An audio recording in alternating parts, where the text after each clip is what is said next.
하나님 말씀은 요한복음 4장 23절 말씀입니다. 하나님 말씀을 같이 보시겠습니다.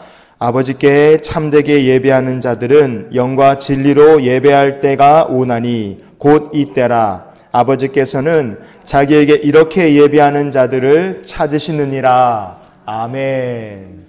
주님께서는요, 사마리아 여인을 변화시키십니다. 구원과 회복을 누리기 위해서 저도 여러분도 변화될 수 있기를 원합니다. 예수 안에서 변화되는 거예요. 오늘 말씀을 통해 우리를 향하신 하나님의 마음이 무엇일까요? 자, 첫 번째, 주님께서 사마리아 여인을 그러면 어떻게 변화시켜 주셨느냐 이겁니다. 같이 읽어봅시다. 사마리아 여인의 시선을 바꿔주셨어요. 시선이 바뀔 때 우리의 삶이 변화될 줄 믿습니다. 세상을 바라보는 시선이 바뀌는 거예요. 내 삶을 바라보는 시선이 바뀌는 겁니다. 예수 안에서 보는 눈이 바뀌면 저도 여러분의 삶도 복된 인생으로 싹 바뀌게 될 줄 믿습니다. 요한복음 4장의 14절 15절을 같이 봅시다. 읽습니다. 내가 주는 물은 그 속에서 영생하도록 솟아나는 샘물이 되리라. 그런 물을 내게 주사 목마르지도 않고 또 여기 물 기르러 오지도 않게 하옵소서. 아멘. 주님께서는요, 내가 주는 물은 그 속에서 영생하도록 솟아나는 샘물이 될 것이다, 이렇게 말씀하셨어요. 여러분, 이거는 그냥 이렇게 마시는 물, 이런 물에 대한 얘기가 아니지 않습니까? 이거는 우리 마음속에서 일어나는 하나님 주신 놀라운 변화와 축복에 대한 얘기였지만, 이 여인은요, 이 물 마시는 걸로 진짜 생각한 거예요. 그런 물 내게 주시고 내가 물들어 다시 올 필요도 없게 나에게 그런 거 좀 주시옵소서, 이러고 얘기하는 거예요. 예수님의 말씀을 그냥 이 여인은 마시는 물 정도 수준에서 생각하고 받아들인 겁니다. 여러분, 이게 무슨 상황이겠습니까? 이 여인의 지금 관심이라는 것이 먹고 마시고 사는 문제, 먹고 사는 문제, 거기에만 이 여인의 관심 수준이 딱 거기 가 있는 거예요. 신앙의 초보가 뭐겠어요? 내게 일어나는 모든 일들을요, 다 먹고 마시는 문제, 먹고 사는 문제 수준에서 생각만 하고, 이게 이루어지면 기쁘고 감사하고 좋고, 이게 안 되면 시험 들고 무너지는 사람이 아직 신앙의 초보인 겁니다. 하나님께 먹고 사는 문제를 맡기지를 못해요. 그러다 보니까 교회 오는 이유도 복을 받아서 잘 먹고 잘 살려고 교회 오는 거고, 기도하는 것도 잘 먹고 잘 살기 위해 하나님께 뭘 달라고 계속 기도하는 어린아이같이 조르는 기도만 한다, 이겁니다. 이런 사람은 신앙의 초보일 가능성이 아주 높아요. 그렇게 되면 뭘 우리가 놓치게 됩니까? 정말로 당장에 먹고 살 것이 없어서 고민하는 사람이라면 모르겠거니와, 만약에 신앙의 모든 관심과 내 삶의 문제 초점이 먹고 사는 문제에만 내가 만약에 맞춰져 있다 그러면 나를 향하신 하나님의 더 귀하신 뜻을 우리가 알 수가 없습니다. 예수 안에 은혜가 풍성하다는 것을 그 사람은 절대로 이해할 수 없어요. 심지어 고난마저도 유익이 된다는 신앙의 고백을 그 사람은 갈 수 없습니다. 어떤 사람에게 이런 문제가 더 심각하겠어요? 욕심이 가득할 때, 마음속에 욕심이 있으면 이런 문제가 생길 수밖에 없어요. 이미 먹고 살만합니다. 그런데 늘 더 많은 것을 원한다. 그러면 이런 사람은 가진 것이 많아도 먹고 사는 문제에 붙잡혀 있는 사람이에요. 부족할 것이 없음에도 불구하고 더 가지고 싶다, 내가 더 필요하다, 이런 갈증을 느낀다. 그러면 이런 사람은 어떤 문제에 빠진 사람이겠습니까? 성경에 이런 말씀이 있습니다. 디모데전서 6장의 17절 우리 같이 읽어봅시다. 정함이 없는 재물에 소망을 두지 말고. 아멘. 성경은요, 정함이 없는 재물에 너의 소망을 두지 말아라, 이렇게 얘기를 해요. 정함이 없는 재물이라는 게 무슨 뜻이겠습니까? 이게 첫 번째로는요, 넘겨주시면, 이 정함이 없다는 것이 무슨 의미냐? 얘가 어디로 갈지 아무도 모른다는 거예요. 여러분, 돈에 눈이 있습니까? 발이 있습니까? 돈에 눈과 발이 없지만 이놈이 시간이 지나면 어느 순간 슥 다 사라지고 어디론가 가 있어요. 내 주머니에 들어와 있고 내 통장에 들어와 있고 내 지갑에 들어와 있어서 내 것 같지만, 여러분, 시간 지나면 물질이라는 게 정함이 없습니다. 어딘가로 다 흘러가게 돼 있어요. 정함이 없는 재물이기 때문에 흘러간다라는 것은 바꿔 말하면 하나님께서 그 정함이 없는 재물을 내 손에, 내 품에, 내 수중에 주셨을 때 우리가 그 물질을 가지고 하나님의 나라와 영광을 위해서 잘 쓰고 흘려보내고 선한 일을 하며 살아야 되는 줄 믿습니다. 그렇게 사는 복 있는 성도가 되시기를 축복합니다. 정함이 없는 재물이라는 것이 또 어떤 의미가 있느냐? 이거는요, 그 재물이 내가 얼마 있으면 만족할까라는 상한선이라는 게 없는 거예요. 재물이라는 것은요, 사람은 이 그릇이라는 건 요만큼 담으면 이 이상 넘게 부으면 물이 흘러 넘치죠. 상한선이 있습니다. 여러분, 배도 먹고 싶은 거 아무리 좋아하는 게 있어도요, 그게 상한선이 있어요. 제가 보기에도 잘 먹게 생겼잖아요. 먹성이 좋아서 저 어려서부터 먹는 거 무지하게 좋아했습니다. 그러다 보니까 하여간 뭐 남들보다 많이 먹어서 등치도 이렇게 크고 살도 찌고 그랬죠. 제가 제일 좋아하는 게 두 가지인데 짜장면, 두부, 이렇게 이거를 좋아해요. 짜장면, 두부. 근데 제가 학교 다닐 때 감리교 신학대학교 다녔는데 제가 다녔던 신학교 앞에 국빈이라는 짜장면집이 있었어요. 국빈. 그 짜장면집에 일주일이면 월화수목금 5일 중에 4번은 거기 가서 점심 먹었던 것 같아요. 가서 후딱 가서 짜장면 시켜 먹고 얼른 그 국빈 바로 건너편, 길 건너편에 있는 PC방에 가서 게임하다가 노느라 정신 팔려서 오후 수업 땡땡이 치면 못 들어가고 그러고 그냥 반 건달같이 그러고 학교를 다닌 거예요. 지금 생각해보면 신학교 들어간 것도 하나님 은혜고 졸업하고 목사 된 것도 하나님 은혜예요. 저 같은 사람을 하나님께서 어떻게 여기까지 끌어오셨나 참 감사할 뿐입니다. 내가 그냥 백수같이, 왜냐하면 학교를 때려치고 싶은 마음이 너무 커서 내가 목사, 나 같은 사람이 목사하면 안 되지, 그런 생각에 그냥 반백수 건달같이 그러고 다니는데, 대학교 다닐 때 어느 날 문득 이런 생각이 든 거예요. 열심히 짜장면 먹다가 내가 이거 몇 그릇까지 먹을 수 있을까, 그런 생각이 들었어요. 내가 몇 그릇 먹을 수 있을까. 그래갖고요, 날 잡고 짜장면집에 갔어요. 가서 일단은 짜장면 곱빼기 일단 시켜서 먹은 거예요. 딱 먹고 다 먹은 다음에 사장님한테 보통 한 그릇 더 달라 그랬어요. 사장님이 뭐야 이 친구 그러더니 뭐 젊은 사람이니까 많이 먹을 수 있지, 그래서 한 그릇 더 주시더래요. 근데 다 먹고 하나 더 달라 그러니까 그때부터 어디 아픈 애인가 보다 그렇게 쳐다보시는 거예요. 곱빼기 하나 먹었지, 앉은 자리에서 보통 한 그릇 또 먹었지, 그리고 세 번째 또 달라 그러니까 얘가 정신이 나갔나 이렇게 쳐다봐. 그래서 사장님한테, 사장님 제가 몇 그릇까지 먹을 수 있는지 궁금해서 해보는 거예요. 이렇게 얘기를 하니까 사장님이 어이없어 하는 표정으로, 뭐 그분이야 팔면 좋죠. 더 준 거예요. 그게 90년대, 97년도 그때니까 얼마나 사람이 희한하다고 쳐다보겠어요. 세 그릇째 먹는데요, 세 그릇째 먹으니까 배가 꽉 찬 거예요. 곱빼기부터 시작해서 두 그릇, 세 그릇 때려 넣었으니 얼마나 배불러요. 하나 더 그랬더니 사장님 깜짝 놀라시더라고요. 딱 줬는데, 앞에 딱 갖다 줬는데요, 한 그릇, 한 젓가락 딱 떠서 넣는데 여기까지 올라오더라고요. 도저히 못 먹겠어요. 꾸역꾸역 넣었는데 그거 반도 못 먹고요. 세 그릇 반, 짜장면 세 그릇 반 정도 먹고 포기했어요. 이거 먹다가는 진짜 큰일 나겠다 싶어서 몸 안 들어가더라고요. 그렇게 짜장면 좋아하는 사람이 세 그릇 밥 먹으니까 아우 죽었다 깨도 돈을 준다 그래도 못 먹겠더라고요. 여러분, 그러고 나서요 제가 거의 일주일 넘게 짜장면 쳐다도 안 봤어요. 여러분 어떠신 것 같으세요? 저같이 이런 뚱땡이 돼지도 먹는 거에 상한선이라는 게 있어요. 아무리 좋아하는 밥도요, 아무리 좋아하는 반찬도, 고기도 여러분 한번 여기 올라올 때까지 먹으라고 해보세요. 사람은 그게 즐거운 게 아니라 이게 고통스러워요. 이게 안 들어갑니다. 그게 정상인 거예요. 돼지도요, 우리가 돼지라고 욕하는데 돼지도 배 딱 부르면 안 먹더라고요. 근데 돈이라는 거, 사람은요 돈에 대해서는 돼지보다 더해요. 이거 족한 줄로 여겨야 되는데 상한선이었기 때문에 넘쳐 흘러도요 배가 짜고가 난다 그러잖아요. 이게 완전히 물질 때문에 자기가 인생이 망치고 내 인생을 조지는 한이 있어도 그걸 참지 못하고 물질에 휘둘려 산다 이거예요. 여러분, 그래서요 재물이라는 것은, 정함이 없는 재물이라는 것은 상한선이 없습니다. 그래서 우리에게 어떤 문제가 생깁니까? 내가 돈 많이 버는 게 내 인생의 목적이 되고 재물, 부자로 사는 게 내 인생의 꿈이 된다 그러면 이게 꿈이고 목적이 되면 인생이 어떻게 되겠습니까? 내가 돈 많이 벌지 못한다, 내가 사업이 어렵다, 내가 경제가 어렵다, 내가 가정경제가 지금 위기에 빠졌다, 삶의 어려움이 온다, 그럼 그 사람 어떻게 되겠어요? 이 사람은 돈이 없어서 어려운 게 아니라 꿈이 꺾이고 자기의 목적이 꺾이기 때문에 다른 사람보다 더 힘들어지는 거예요. 왜? 이 사람의 인생 꿈이 물질, 돈이었기 때문에 그렇습니다. 사람이 그렇게 되면 절망 가운데 빠져요. 그리고 심하면 물질과 돈이 꿈이고 목적인 사람은 경제적으로 어렵거나 실패하면 절망 가운데 스스로 죽기도 합니다. 안타까운 일이죠.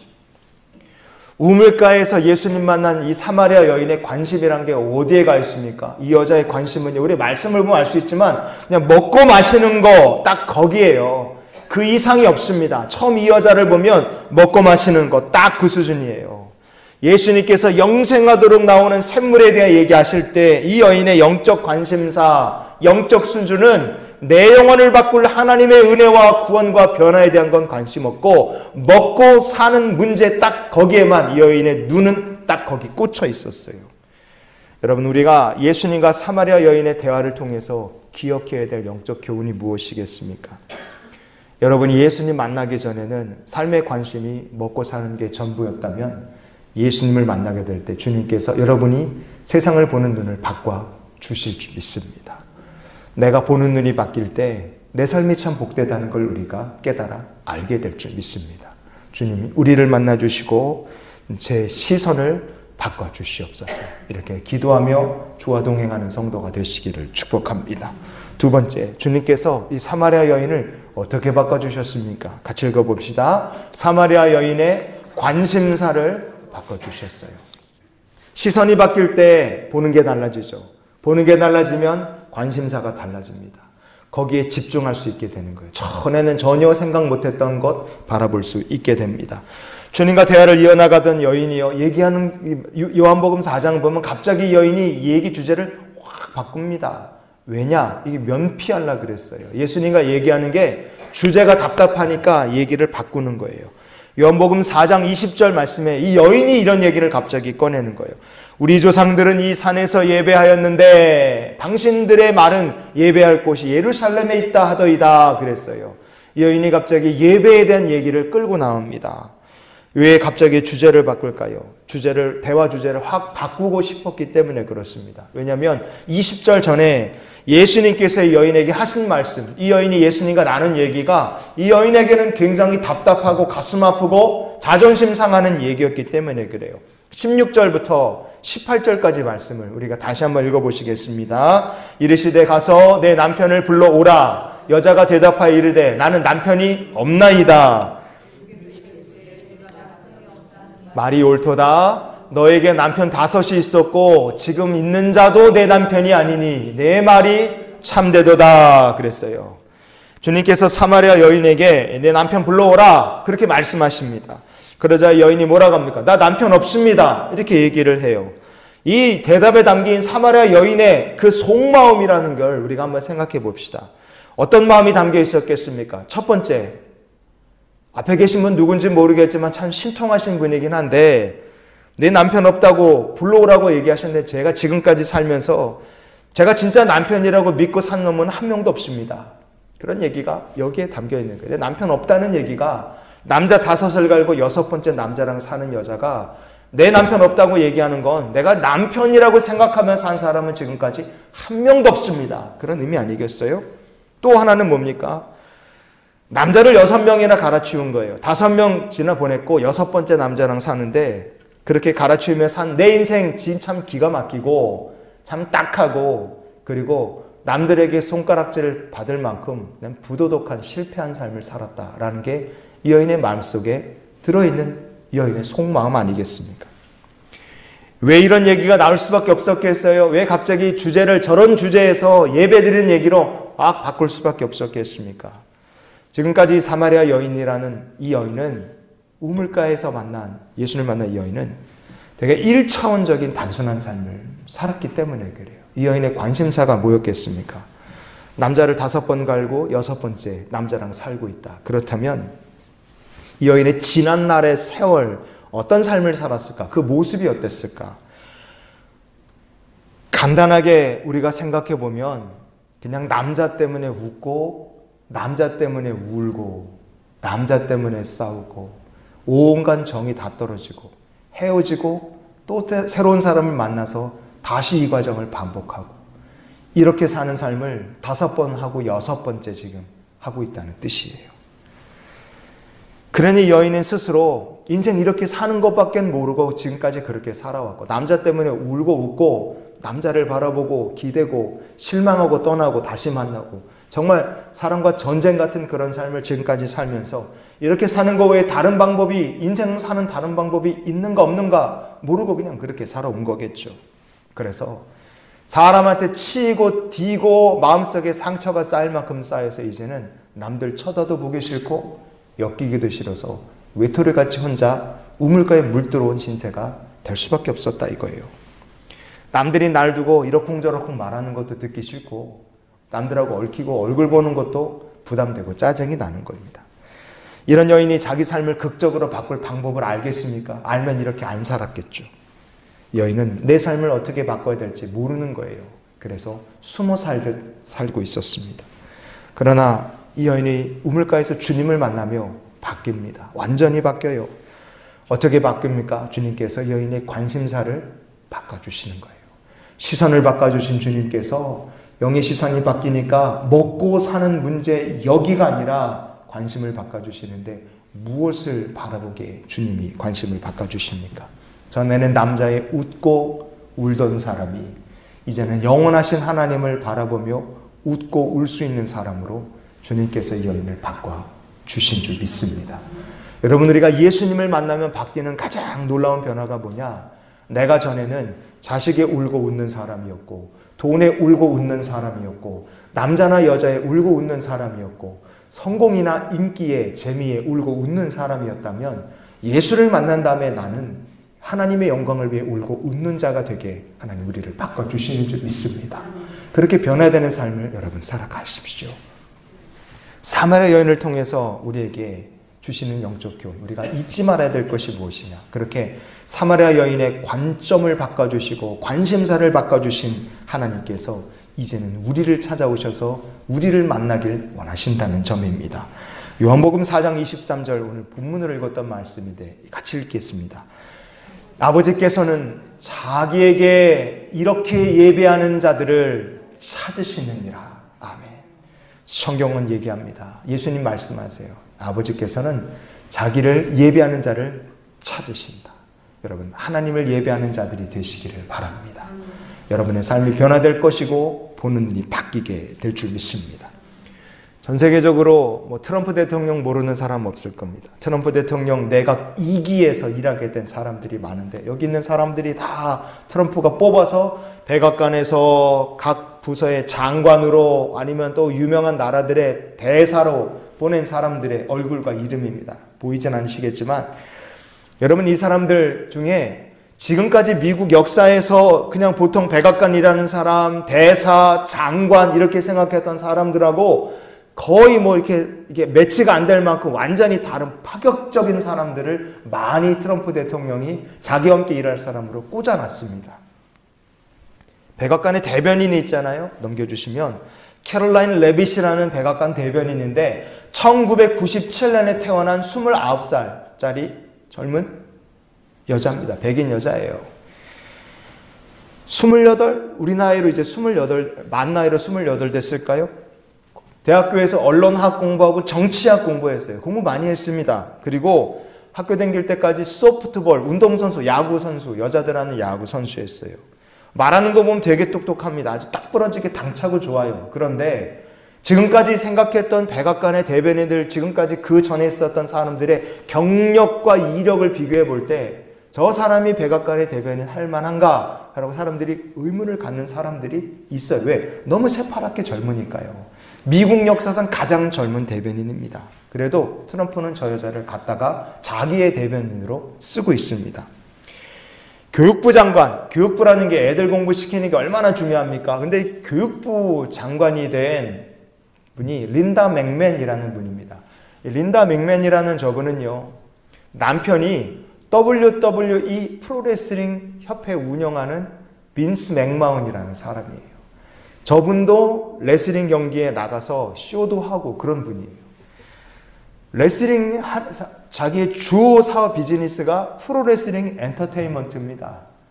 케이블 TV 보시면 등치 이만한 사람 나와서 막 하는, 쇼하는 레슬링 있잖아요. 그거 하는 사람이에요. 그런 사람이 교육부 장관을 맡는다. 이 머리를 긁적긁적 하는 거죠. 저 여자분은 공부를 많이 해서 교육학 박사가 있다 그래요. 그런데 미국에 교육학 박사 있는 사람이 저분 한 사람뿐이겠습니까? 얼마나 많겠어요. 그런데 얘기가 나올 법하지만 교육부 장관에 저런 배경이 특별한 사람들을 갖다가 쓰는 거예요. 국방부 장관은요, 피터 헤그세스라는 사람입니다.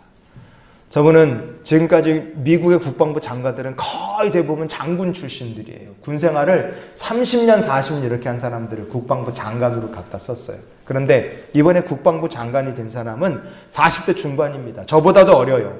그리고 이 사람의 군 경력이라는 게 10년 정도밖에 안 됩니다. 그리고 군대 전역하고 나서 이 사람이 문제도 많이 일으켰어요. 몸에 보면 저렇게 문신도 막 있고, 국방부 장관이라고 하기에는 조금 이렇게 결격사항이 보기에 이 사람은 좀 굳이 이런 사람을 미국 군대 국방부 장관으로, 이런 생각이 드는 사람들이 많아요. 그런데 트럼프의 눈에는 딱 마음에 드는 거예요. 갔다가 다 반대 무시하고 갔다가 장관으로 세웠어요. 이스라엘 대사로 선임한 분은요, 넘겨주시면 마이크 허컵이라는 아칸소주 주지사 출신입니다. 저분은요, 아칸소주의 주지사로 일하면서 정치도 나오고 국회의원도 하고 주지사도 하고 뭐 대통령 선거에도 나왔던 분이에요. 근데 저분이 외교 쪽에서 일해본 적은 한 번도 없습니다. 외교관으로 전문 외교관 훈련을 받은 적도 없어요. 그런데 미국의 제일 중요한 우방 중에 하나인 이스라엘의 대사로 갔다가 저분을 보냈어요. 저분은 어떤 분이냐? 이분의 이력 중에는요, 넘겨주시면 이분은 목사님이세요. 저 사진이 2008년도 목회하시면서 교회에서 저렇게 기타 치시면서 사람들하고 같이 찬양 인도하시는 모습입니다. 2008년도, 12년도요, 13년도 그때까지 목회하시다가 정치인 되고 대사가 된 데까지 10여 년밖에 안 됐어요. 저분은 전문 외교관도 아닌데도 갔다가 트럼프 대통령이 쓴 겁니다. 제가 길게 얘기했지만 이거보다 더 특이한 사람들도 많더라고요. 트럼프의 2기 내각에는 좀 희한한 사람 많습니다. 저 사람 왜 그런 사람들이 대통령 옆에 백악관에서 일하고요? 저 사람 왜 뭐지? 그런 사람들이 장관이 되고요, 대사로 나가 있어요. 세상 사람들이 보기에 다 뭐야? 이럴 사람들이 가득합니다. 그런데 트럼프의 눈에는 합격인 거예요. 그래서 그런 사람들을 트럼프가 찾아서 자기의 백악관에 일할 참모로, 장관으로, 대사로 갖다가 쓴 겁니다. 여러분, 어떤 사람이 하나님의 백성일까요? 수준 높고 잘 살고 많이 배우고 지위도 있고 고상한 사람들만 하나님께서 성도로 부르셨을까요? 그런 사람들만 하나님께서 천국으로 영접하고 들어와라, 니들은 천국으로 들어와라, 하나님 그러실까요? 천만의 말씀입니다. 어떤 사람들이 하나님께서 성도로 부르시고 천국으로 영접하시는 사람이냐? 세상 사람들이 보기엔 저 사람 뭐야? 그러시지만 마음속 중심에서 하나님을 바라보고 마음문을 열고 삶이 변화되고 보는 시선이 바뀌고 삶의 관점이 바뀐 사람들, 그렇게 하나님을 바라보는 우물가 여인처럼 인생이 바뀐 사람들을 하나님께서 선택하시고 자기를 예배하는 자들로 하나님 부르신 줄 믿습니다. 중요한 건 내가 예수 안에서 바뀌면 하나님 찾으시는 그 예배자가 되었다는 뜻입니다. 여러분의 마음이 우물가의 여인처럼 세상적인 관점에서 형편없는 사람이라 할지라도 여러분의 마음이 변화되면 하나님께서 여러분을 찾으시고 여러분이 하나님 기뻐하실 예배자가 되시고 하나님께서 복 주시는 주님의 귀한 백성이 되고 천국의 상속자가 됨을 믿으시기 바랍니다. 우물가의 여인, 세상적인 관점에서 보면 형편없는 사람이에요. 남편을 5 갈고 6번째 남자랑 살면서도 이 사람도 내 남편 아니라고 말할 정도면 이 여자의 인생이란 게 어찌 보면 참 대책 없는 사람일지 모릅니다. 관심이란 것도 먹고 사는 거 여기만 있고 세상에 어떻게 내 삶을 어떻게 더 복된 인생이 되게 할까 알지도 못하고 관심도 없고 그냥 그렇게 흘러가는 대로 살고 있었던 사람이에요. 그러나 하나님께서는 이 여인을 하나님을 바라보는 예배자로 바꿔주셨습니다. 사마리아 여인, 남자 때문에 울고 웃던 사람에서 하나님 때문에 울고 웃는 자로 바뀌어주셨어요. 여러분, 이 여인의 삶이 예수님을 만난 다음에 바뀐 것처럼 오늘 예수님을 만난 여러분의 삶이 그렇게 바뀌실 수 있기를 바랍니다. 먹고 사는 문제가 아니라 하나님께서 여러분에게 보여주신 축복을 볼 수 있는 성도가 되시고, 세상에 다른 일로 울고 웃는 사람이 아니라 하나님 때문에 울고 웃을 수 있는 믿음의 사람, 변화된 주의 백성이 되셔서 하나님 놀랍게 들어쓰실 주님의 백성들이 되시기를 예수님의 이름으로 축원을 드립니다.